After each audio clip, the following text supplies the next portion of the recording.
things muna on the specific allegations or accusations being mouthed by these witnesses. But at this point, meron lang akong ilang-ilang punto lang na which I think deserve immediate response. Not yung mga, ano ng mga so-called witnesses, the convicts, whoever else, former an NBI official, etc. Kundi yung punto lang na rinaise niya General Magalong. But before that, medyo break lang tayo ng konti. I just remembered. I told you, media, that I've been receiving a lot of harassing, intimidating texts from this number. Kasi ito ang numero that the committee had so recklessly allowed to be publicly disclosed in the course of the inquiry the other day. I told you about it. I issued a statement in respect to that. Tuloy, hindi ko na magamit itong numero na to. Halos wala nang pumapasok na mga legitimate na mga text. Puro na lang mga pambabastos. Puro na lang mga pananakot. And even calls, non-stop. Although halos wala naman akong sinasagot kasi kapag hindi ko naman kilala ang numero, hindi ko talaga sinasagot. Pero the fact na non-stop, lalo na nung isang gabi, I'm sure galing talaga sa mga kampo na yan. I mean, these are, by the nature of the text, by the nature of the messages, this could only come from these trawlers and from the Duterte fanatics. Random lang although baka maano tayo dito, masensor kung sasabihin ko talaga sa inyo kung ano ang mga laman nito. So I'll just choose the rather less offensive. Ito nga. Obscene nga itong una ko kaagad nakita. Pakita ko na lang sa'yo para i-share. Birthday naman.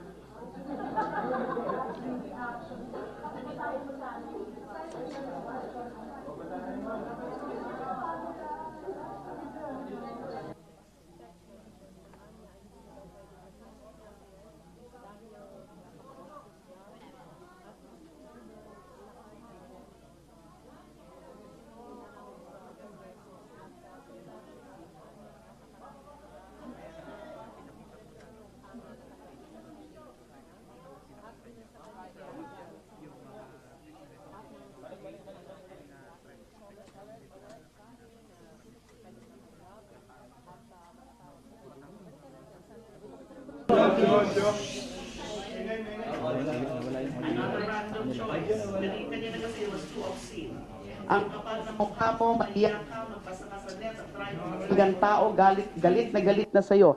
Cuddler, immoral, pangit. Okay?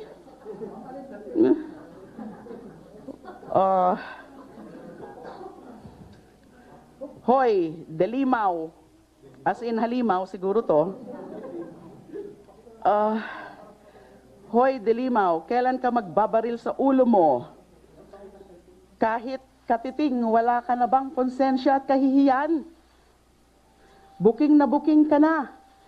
Kaya kung kami sa'yo, magsabi ka na lang ng totoo at baka sakali bumaba pa yung kasong kakaharapin mo. Matanda ka na. Konti na lang buhay mo sa mundo.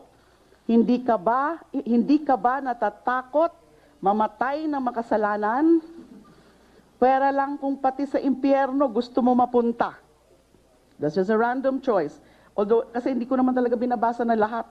Kayo ba naman maka-receive ng almost 2,000 of such texts? Baka nabuwang na po kayo. Ikaw pala ang isa sa mga salot sa Pilipinas. Umamin ka na. Mahiya ka, uy. Ang dami pa, ang dami. Samples lang, no? I can probably show this to some of you. nagbigay lang ako ng sample, and these were really my random, sobra, meron pa mga mas sobra, mga mas obscene, mas threatening. Can you imagine that? And talking about ganyan, because acts of harassment. Anyway, I asked for the clearance to disclose this. Okay. Lalo na, nung nakita ko na ngayon sa dyaryo, page 12.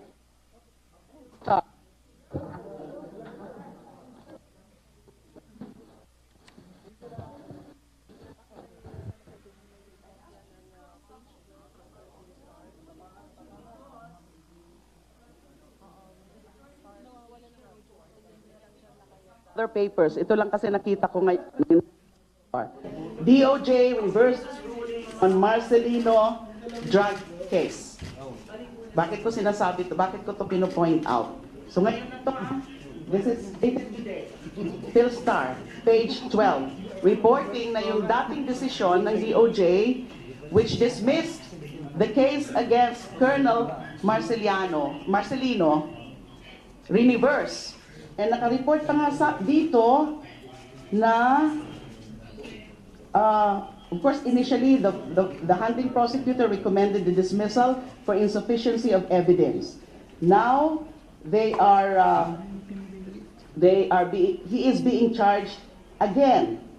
And there is a quotation here from a certain Chief Superintendent Antonio Garjola, former chief of AIDG, said the DOJ resolution comes as a relief for the lawmen going after drug offenders. The PNP Anti-Illegal Drugs Group welcomed the reversal of the DOJ ruling. And there is a quote attributed to Chief Superintendent Antonio Garjola saying, "Whoever they are, even active members of the PNP and armed forces and the government, as long as you're involved in drugs, they should be caught, certainly." And then Chief Inspector Roque Merdia, former chief of the AIDG, said they are hoping the Manila court will soon issue warrants of arrest against the two. In a matter of time, we are just waiting for the issuance of warrant of arrest by the court, and after they are considered wanted. So after dismissing the case for insufficiency of evidence, the DOJ suddenly reversed it. What is the relevance of that to what I'm going to reveal to you? I asked the permission of the one who forwarded the text to me from Marcelino. The texts were sent to this other cell phone of mine. Kasi halos hindi ko na nga ito gagamitin eh. Sisirain ko na to. Pinipreserve ko lang yung mga messages for whatever purpose it may serve. Okay. Hindi ibig sabihin, don't take it literally. Alright. Now, but I got messages from a common acquaintance. You know, for his protection, I cannot reveal who he is. But I got two messages from my source forwarding. So it's really forwarding. Messages from Lieutenant Colonel Marcelino. The first one was received by our common acquaintance July 19, 2016. The second one, fairly recent, was received September 5, 2016. Messages lang ito na pinorward ng aking source from Lieutenant Colonel Marcelino. Ang laman po, ganito. This is verbatim. A message I got from Lieutenant Colonel Marcelino.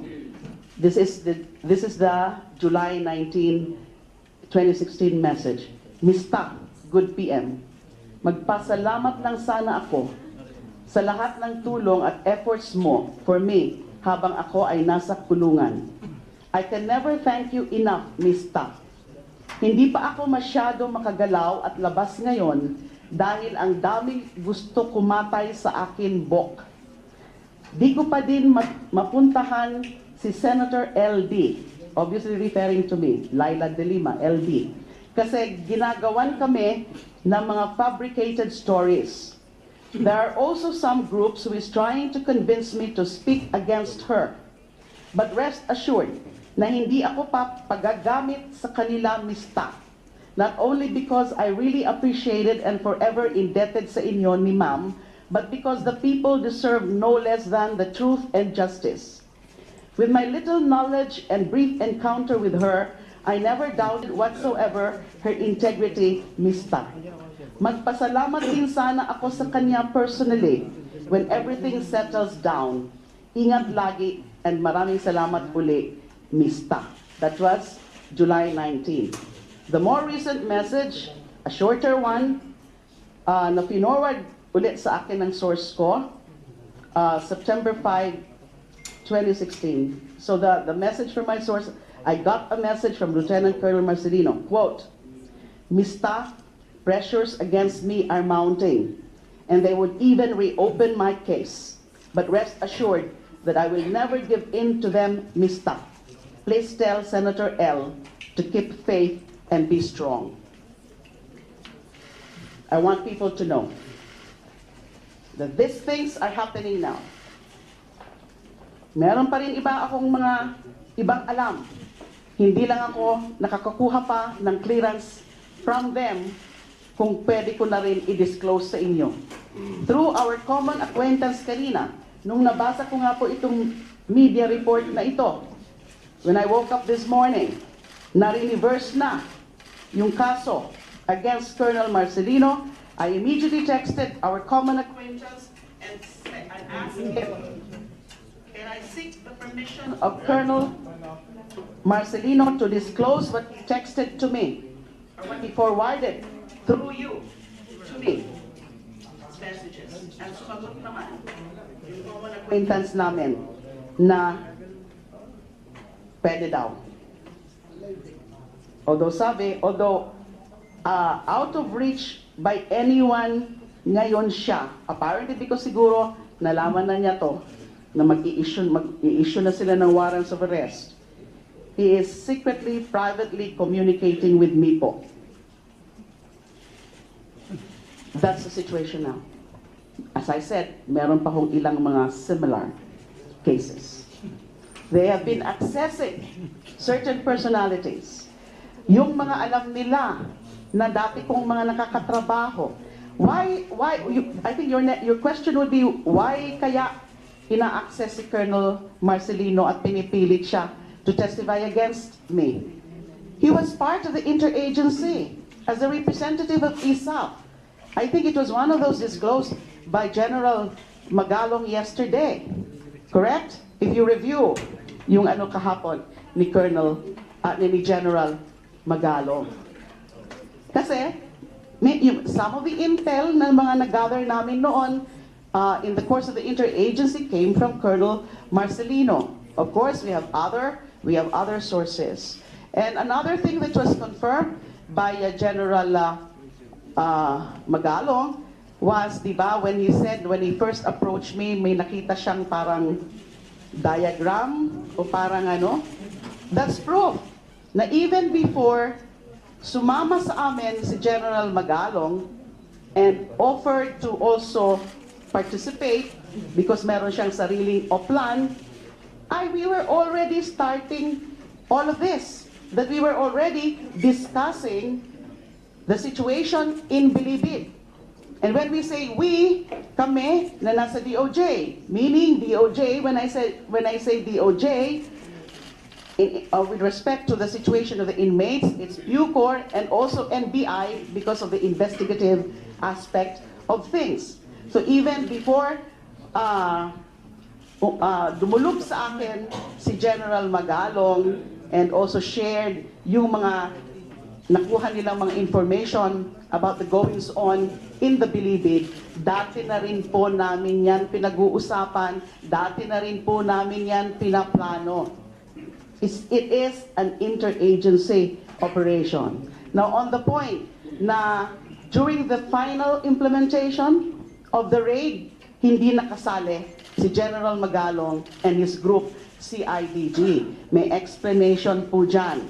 Although let me make it clear na hindi po accurate yung parang nagiging impression na naging etsapuera yung PNP.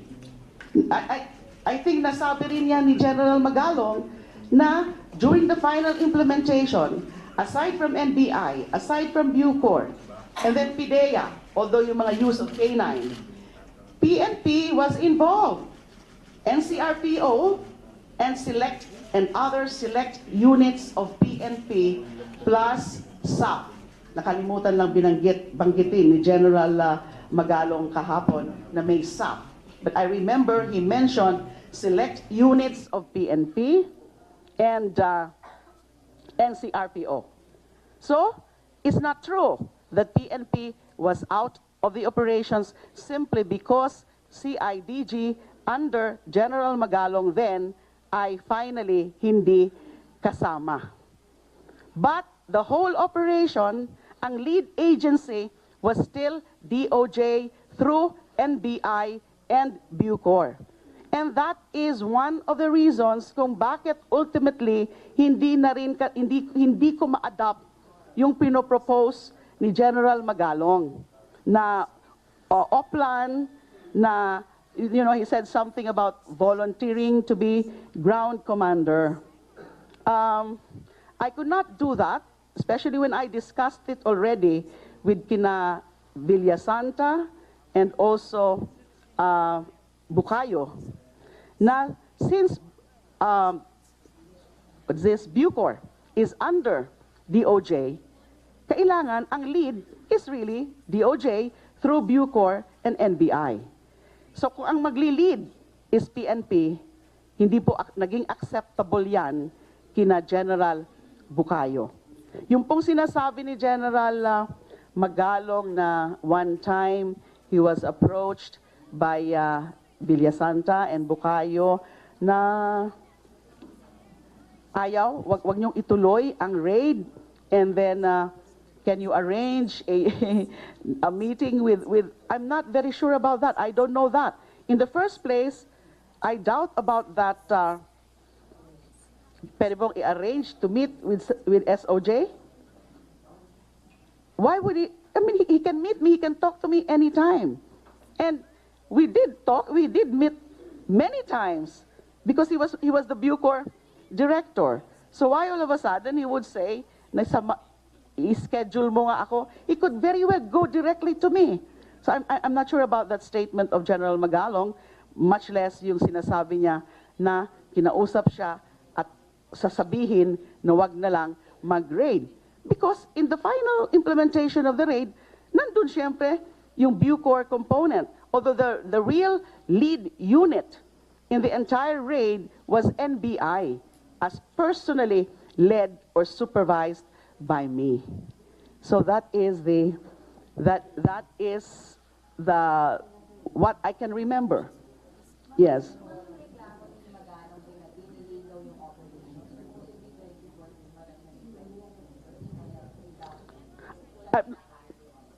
I'm not sure about whether 2014 siya lumapit sa akin. Can I have part one?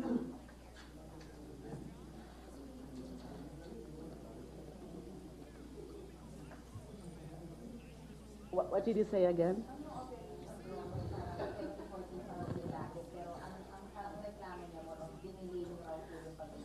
I'm not sure about the date.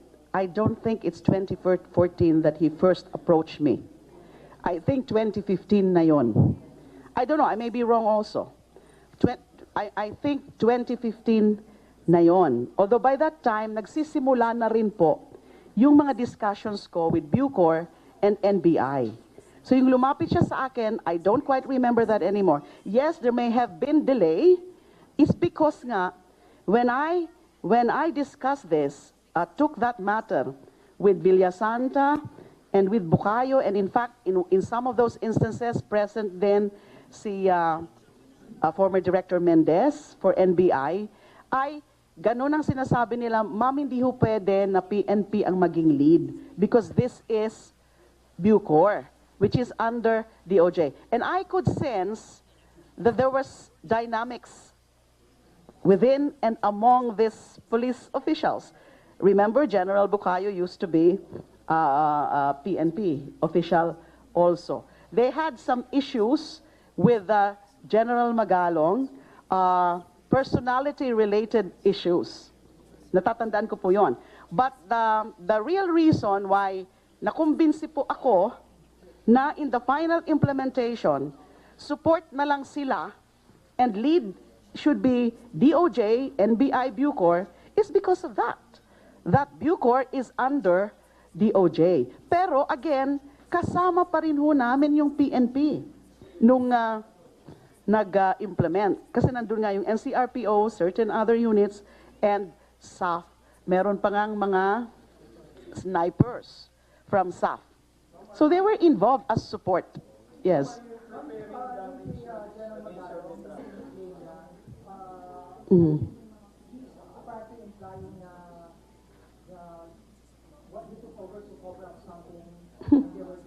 That's why I decided to speak to you now. That's why I just, nothing like that's quite an outrageous insinuation.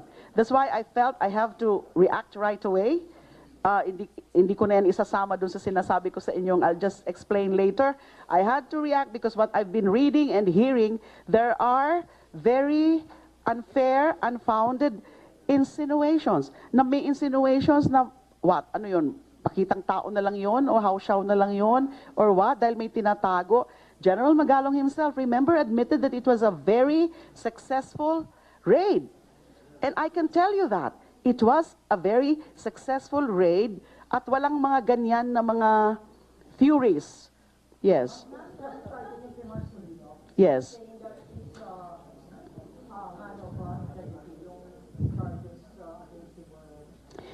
Well, I was not the one who resolved that case because I was no longer there. But hindi ako nagulat nung dinismiss nila yung case due to insufficiency of evidence, especially that the handling prosecutor of that case, the original handling prosecutor, who na nakasabi rin dito sa PhilStar item, who recommended the dismissal of the case for insufficiency of evidence, is Senior Deputy State Prosecutor Theodore Villanueva. He's a good, straight, very competent prosecutor, among the more competent prosecutors, state prosecutors in the DOJ. And he's finding no probable cause, insufficiency of evidence, and therefore dismissal. And now here we are, biglang reverse. I'm not passing judgment on the correctness of the legal action. No, ano bang totoo dyan? Ano ba ang tama dyan? I-dismiss ba o filean ba ng kaso? But look at the circumstances. I have no reason to doubt what was forwarded to me from Colonel Marcelino, na iniipit siya para ituro whatever it is na ano ang ituturo nila sa akin. As I've said, there are several other instances, personalities na ginaganon nila. Yes. I will address that later. Gusto ko na munang pakinggan lahat yung mga testimonies na yan ng mga so-called witnesses, lalo na alam nyo, you know, of course, I was also watching yesterday. Since all of these alleged witnesses pumupuntirya kay Jaybee, Sebastian, I wouldn't be surprised anymore na he would also testify. I have, basta ganun ang aking ano.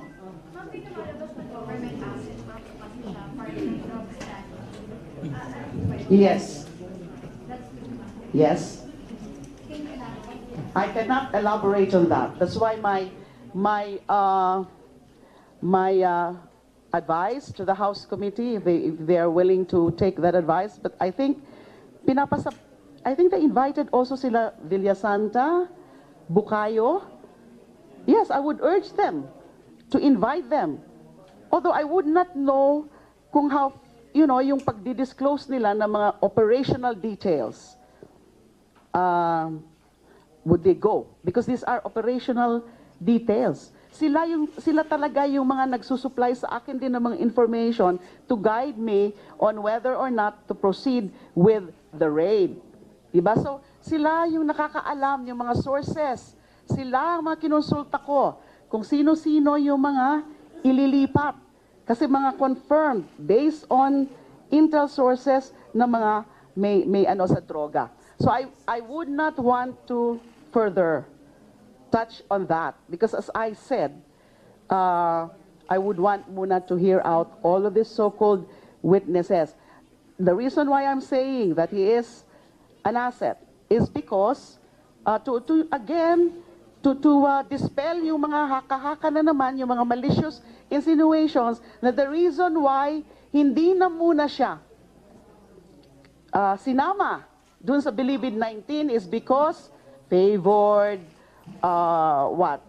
protektado, and then lalo na yung insinuation na yan na siya ang kumukolekta ng pera para sa akin or what. Let him address that. If he wants to testify, let him address that. But and para lang to dispel that insinuation na kaya ganon hindi siya kaagad transfer is because kakontsaba namin or what, you know, the real kontsaba there is because nanggaling sa kanya yung mga ibang impormasyon. And the Bilibid 19, alam siguro nila yan. Baka patayin. But eventually, nung linipat na sila sa Bilibid 14, I was still being advised na wag na muna talaga siyang isama because of that. But sabi ko, no, we should include him. Kasi nagiging issue. May mga naririnig ako ng mga kung ano-ano. Diba? So we have to include him dyan sa Bilibid 19. So eventually, I mean sa Building 14. So eventually, linipat siya, especially during the time of Rainier Cruz, General Rainier Cruz. Sabi niyo po, these witnesses were presented because the representatives were maybe coerced, intimidated, or pushed to talk. Iba-iba. Aside from the text messages that you're getting, ano pong pwede yung sabihin talagang directly that would say na talagang they're being coerced and intimidated? Ito kasi wala talaga akong clearance, so I don't want to really give so much detail. But remember what I also said in the privilege speech na may mga subjected to psychological torture. I know of a validated case na ganun. Linabas ng SAF, dinala sa ISAF. I won't tell you kung kailan to nangyari kasi baka matukoy nila kung sino yan. Kawawa naman. And then nung binalik, talagang signs of wala namang physical torture, but signs of psychological torture. And again, why? Why was he subjected to psychological torture? According to my source, pinipilit na naman na ituro ako. Are you taking legal action against your detractors? Yeah, I'm contemplating on this. In fact, sa dami kasi ng mga nangyayari ngayon, and then itong ginagawa sa akin na panggigipit, araw-araw, tumitindi yung paggigipit sa akin, I hardly have time and energy anymore to be thinking about myself and to be thinking about my next moves. But certainly, I'm mulling over several legal actions.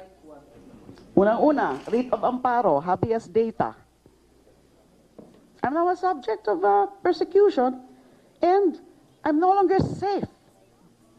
I don't feel safe. The truth is, I'm not safe. Can I rely on the regular authorities in government? Can I rely now on PNP for my security? Can I rely now on NBI as my security? I mean, I'm referring to the institutions themselves. Can I rely on the AFP, again, as an institution, to give me security? Alam niyo po siguro sagot dyan. So what is my choice? They're violating my rights. Right to security. Right to privacy. How soon are you going to As I told you, hindi lang ako makafocus dun sa mga actions for my benefit, for my own sake, because there's so many things. There are so many pressing matters that I have to attend to. Not yet. I'll take it up with the Senate President. I'll take it up. If I disclose that, then you're further exposing me to danger. Yes, I have to temporarily leave my house. I'm now in a temporary place of abode. Look at that. And hindi lang ako apektado, of course, because I live in a subdivision. So kahit may guards, apektado yung buong subdivision. So they're now taking extra steps, extra security measures. So that's an added burden on the subdivision. Na nadadamay lang sila because of me. Yes.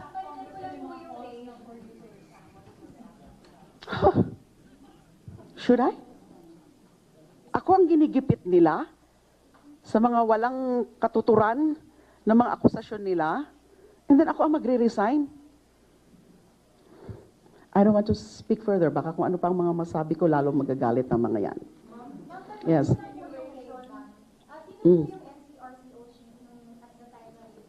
I forgot already. Hindi nga, because may issues kasi, dynamics. Yun ang impression ko kina General Bukayo. May issues sila related to the personality of General Magalong. And then apparently may dynamics. And therefore, PNP was still part, wag lang yung grupo ni General Magalong. Let General Bukayo, let Villasanta respond to that. I don't think so. Hindi pa ata. Di ba recent lang? I really don't know kung sino yung NCRPO noon. We can check it out. Yes.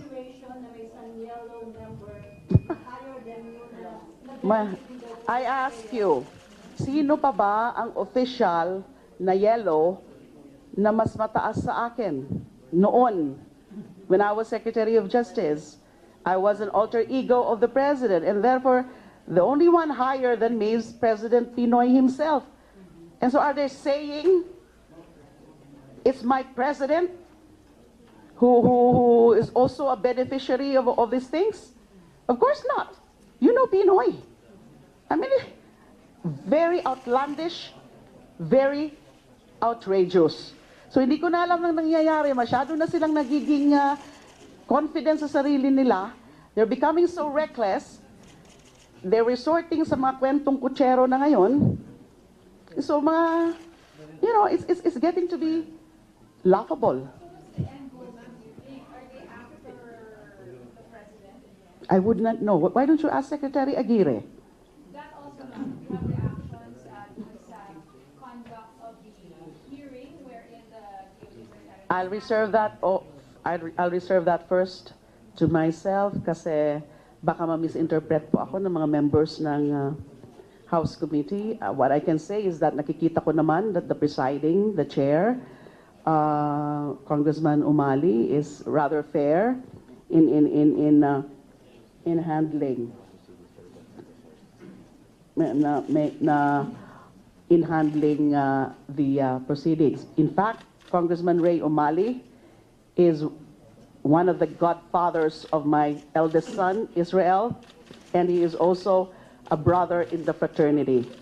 Pero hindi ko siyempre siya kinakausap ngayon purposely para wala akong masabi ang iba. I'm letting him, you know, be on his own. Meron lang akong basahin muna, may inabot lang sa akin.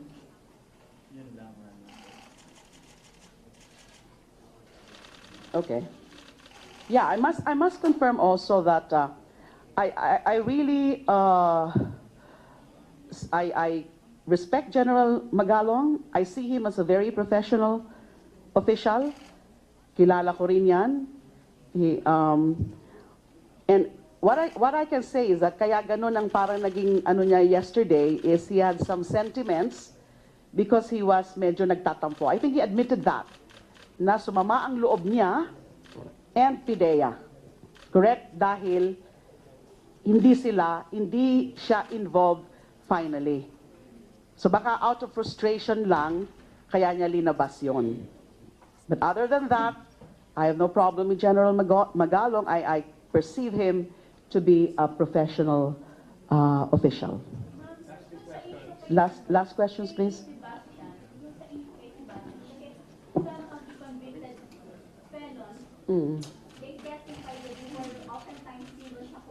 Absolutely false. Oftentimes, ano yung mga insinuations na yan, I stayed there, what, hours? Ano na naman ang pinapalabas nila dyan? Okay. Not at all, not at all. That's completely false. That is very malicious. Kasama yan sa script nila para lalo nilang siraan ang pagkatao ko. Thank you so much. Ma'am, patingin ko ng dyaryo, ma'am. Ma'am, yung dyaryo Meron na naman. Ano na naman kaya yan? I have not seen that. So no comment muna because hindi ko pa nakikita. Thank you.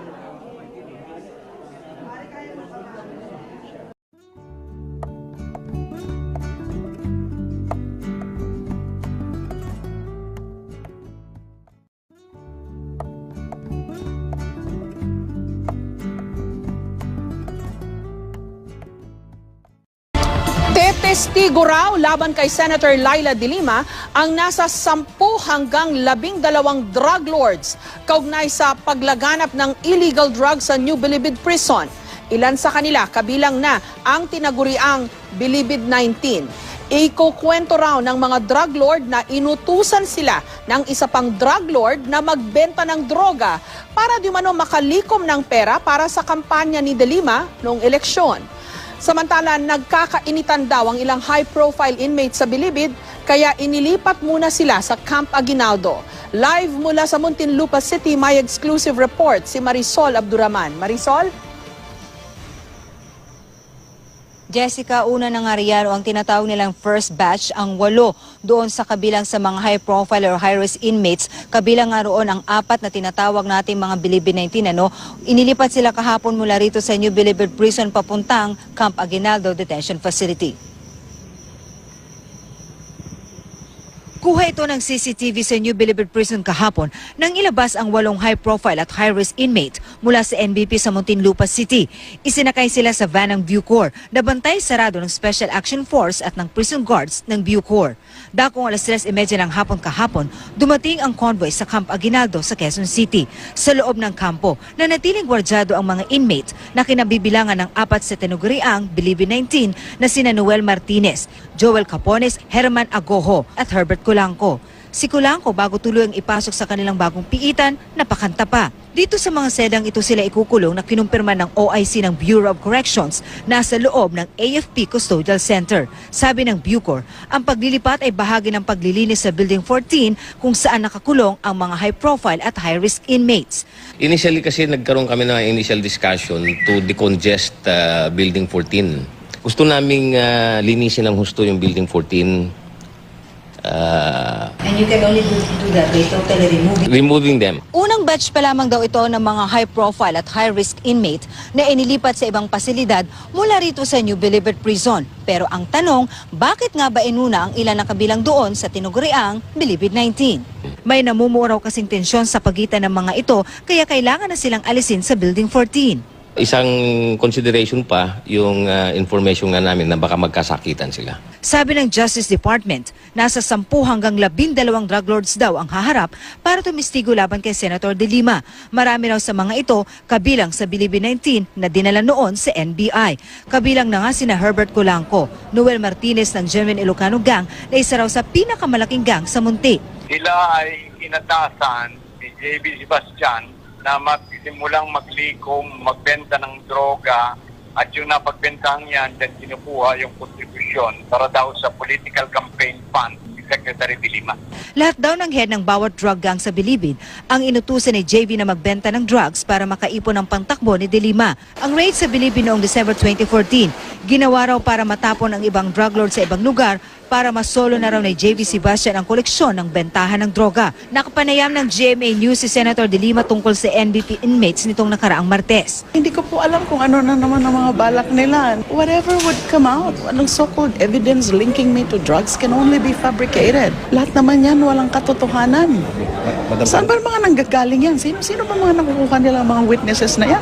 Madam Senator, maraming salamat sa oras. Kung meron man mga witnesses, puro sinungaling yan. Maraming salamat po. Thank you. Inimbitehan na ng Kamara si Senator Delima para sa pagdinig ng Committee on Justice sa Martes, kaugnay sa paglaganap ng illegal drugs sa loob ng New Bilibid Prison.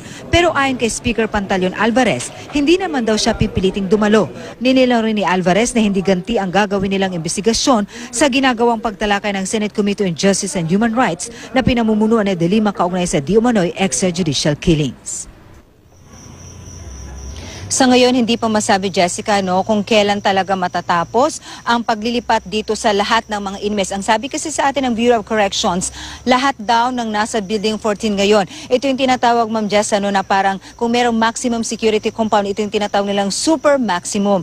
Kasi separated lahat ng mga high profile or high risk inmates sa isang building lamang. Ito yung Building 14. At lahat daw ito ay ililipat doon sa isang compound sa Camp Aguinaldo dahil nililinis daw nilang Building 14. They cannot do it daw kung hindi lahat ng mga nandoon ngayon ay aalisin. Jessica. Nakapagtaka lang Marisol na kasabay nito yung announcement naman ng Department of Justice na merong 10 to 12 na tetestigo laban kay Senator Delima.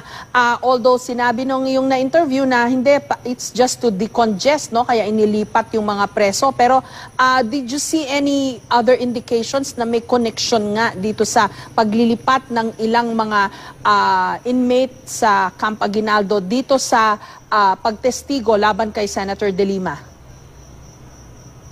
Ayaw man natin maghinala, Ma'am Jess, pero talagang merong mga pangyayari na may isip din natin na mukhang ganun na nga ang nangyayari. After all, inamin na rin naman ito kanina ng Loles na the Secretary of Justice na sila ay tetestigo. Nakareceive kasi tayo ng information itong nakaraang linggo pa na actually, Ma'am Jess, itong 8 ay galing ito sa maximum over the weekend ay inilipat na sila sa medium, parang transition nila mula doon sa medium papunta nga sa Camp Aguinaldo. At ayon sa impormasyon na ating nakuha, sila daw ay kinuhanan na ng mga affidavit dahil silang ay haharap. So hindi natin talaga maiwasan na isipin na ang mga ito nga ay talagang inilipat in time for the hearing nitong Tuesday na kinumpirma naman din ng Kamara na magaganap nga nitong Tuesday. At sinabi na rin mismo ni Secretary Aguirre na may mga tetestigo raw. Although, gaya nga ng sabi mo, Ma'am Jess, sa panayam natin sa Bucor Chief, ang sabi niya, wala naman talaga siyang nalalamang ganong impormasyon. Basta ang sa kanya, ito raw ay parte pa rin ng tinatawag nilang decongestion effort at para paghiwa-hiwalayin itong mismong Bilibid 19 dahil may namumuong tensyon daw ngayon dahil napakalakas daw ng rivalry ngayon sa loob. Kaya iniiwasan daw nila magkasakitan ang mga ito. Kaya inilipat na muna ang mga ito pansamantala. Sa Camp Aguinaldo, mabanggit lang natin na sa ISAF ang detention facility dyan. Ang dating nakakulong dyan ay yung mga nagrebelding mga sundalo at opisyal, no? Oh, that's right. Kaya pagdating sa security, Ma'am Jess, talagang mahigpit din. Alam natin na napakahigpit ang seguridad doon. Pero ang pagkakaalam natin, as confirmed na rin naman ng Bucor kanina, ang nagsisecure pa rin sa kanila doon ay mga staff pa rin at meron pa rin mga prison guard.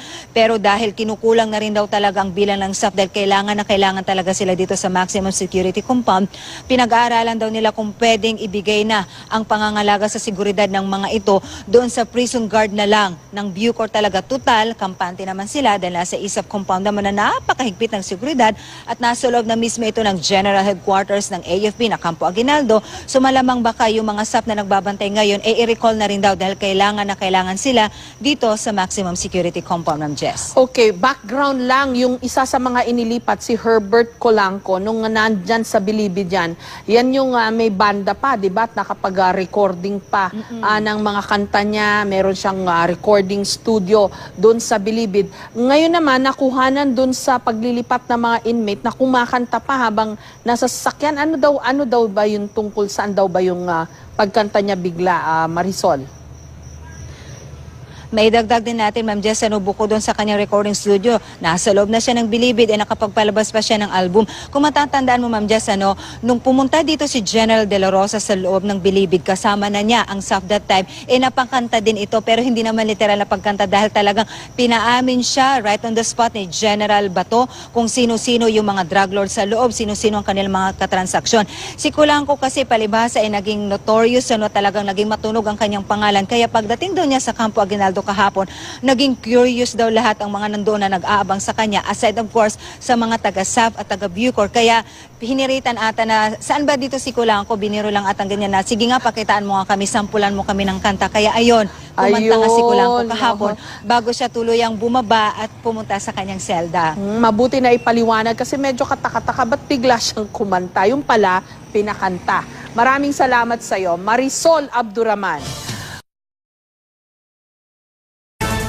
Inihanda na rin ang ilang inmate ng Bilibid para tumestigo laban kay Senador Laila de Lima.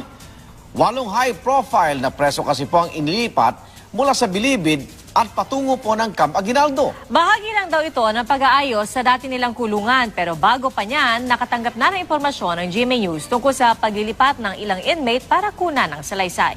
Saksi si Marisol Abduraman. Mula sa Bilibid, bantay saradong inilabas ang 8 high-profile at high-risk inmates nito kahapon at dinala sa Camp Aguinaldo sa Quezon City. Hanggang dito, mahigpit na binantayan ang 8, kabilang ang 4 sa binansagang Bilibid 19. Bago ipasok sa selda, napakanta pa si Herbert Kulangko. Siya yung Bilibid inmate na may sariling music video at minsang nagka-album. Nagkaroon din siya noon ng sariling recording studio na kabilang sa mga pinagiba ni Nooy Justice Secretary Lela Delima. Unang batch pa lamang daw ito ng mga high-profile at high-risk inmate na inilipat sa ibang pasilidad mula rito sa New Bilibid Prison. Paliwanag ng Bucor, inilipat ang 8 dahil nililinis daw ang Building 14 na dati nilang kulungan. Isang consideration pa yung information nga namin na baka magkasakitan sila. Pero kabilang din sa 8 ang ilan sa 7 inmates na pinangalanan ng isang GMA News source nitong weekend na kukunan ng salaysay kaugnay sa Bilibid drug trade. Hindi malinaw kung natuloy ang pagkuha ng salaysay. Gayunman, sinabi rin ni Justice Department na kasama si Kulangko sa drug lords na tetestigo raw laban kay Senador Lela Delima sa Kamara. Kasama rin sa 10 hanggang 12 tetestigo na kasabay niyang inilipat sa Camp Aguinaldo si Noel Martinez. Sila ay inatasan ni Jaybee Sebastian na magsimulang maglikom, magbenta ng droga at yung napagbentahan yan, then kinukuha yung kontribusyon para daw sa political campaign fund ni Secretary Delima. Kung matatandaan, matunog na karibal ng grupo ni Kulangko ang grupo ni Sebastian na ang kubol ay hindi kasama sa mga unang pinagiba ni Delima. Ang paliwanag noon, by batch ang pagiba. Pero sabi ngayon ng DOJ, ang raid sa Bilibid ay ikinasa para matapon ang ibang drug lord sa ibang lugar at masolo raw ni Sebastian ang koleksyon ng bentahan ng droga. Dahil may paunang impormasyon, Martes pa lang, tinanong na namin si Delima sa posibleng plano laban sa kanya. Ay, hindi ko po alam kung ano na naman ang mga balak nila. Whatever would come out, anong so-called evidence linking me to drugs can only be fabricated. Lahat naman yan, walang katotohanan. Saan ba mga nanggagaling yan? Sino ba mga nakukuha nilang mga witnesses na yan? Madam Senator, maraming salamat sa oras. Kung meron man mga witnesses, puro sinungaling yan. Maraming salamat po. Ako si Marisol Abduraman, ang inyong saksi.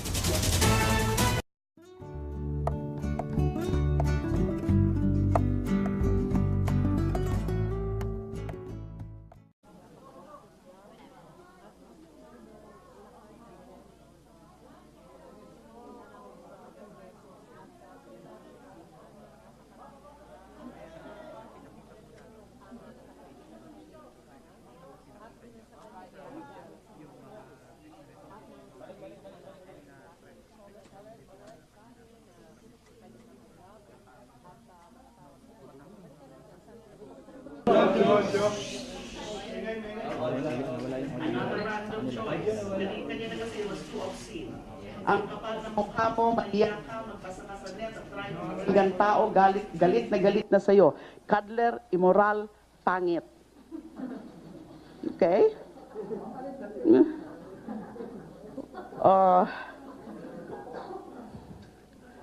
Hoy, Delimaw. As in halimaw, siguro to. Hoy, Delimaw, kailan ka magbabaril sa ulo mo? Kahit Katiting, wala ka na bang konsensya at kahihiyan? Booking na booking ka na. Kaya kung kami sa'yo, magsabi ka na lang ng totoo at baka sakali bumaba pa yung kasong kakaharapin mo. Matanda ka na. Konti na lang buhay mo sa mundo. Hindi ka ba natatakot mamatay ng makasalanan? Pwera lang kung pati sa impyerno gusto mo mapunta.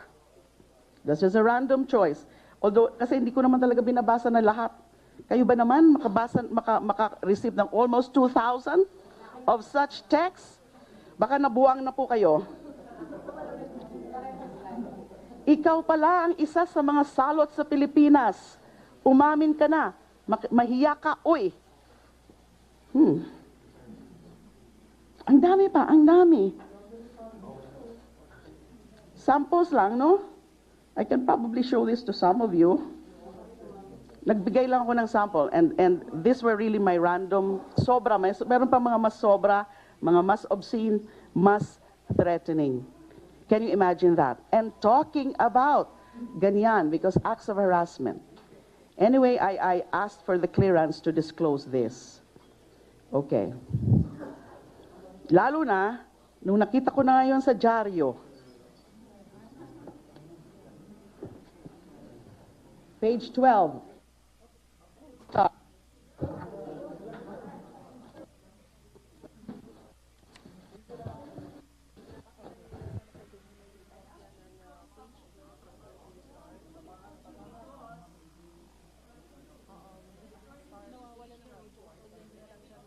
Other papers. Ito lang kasi nakita ko ngayon. DOJ reversed on Marcelino drug case. Bakit ko sinasabi ito? Bakit ko ito pino-point out? So ngayon na ito, this is Philstar, page 12, reporting na yung dating desisyon ng DOJ which dismissed the case against Colonel Marcelino, reverse. And naka-report pa nga dito na of course, initially, the hunting prosecutor recommended the dismissal for insufficiency of evidence. Now, he is being charged again. And there is a quotation here from a certain Chief Superintendent Antonio Garjola, former chief of AIDG, said the DOJ resolution comes as a relief. Things muna on the specific allegations or accusations being mouthed by these witnesses. But at this point, meron lang akong ilang-ilang punto lang na which I think deserve immediate response. Not yung mga mga so-called witnesses, the convicts, whoever else, former an NBI official, etc. Kundi yung punto lang na rinaise niya General Magalong. But before that, medyo break lang tayo ng konti. I just remembered. I told you, media, that I've been receiving a lot of harassing,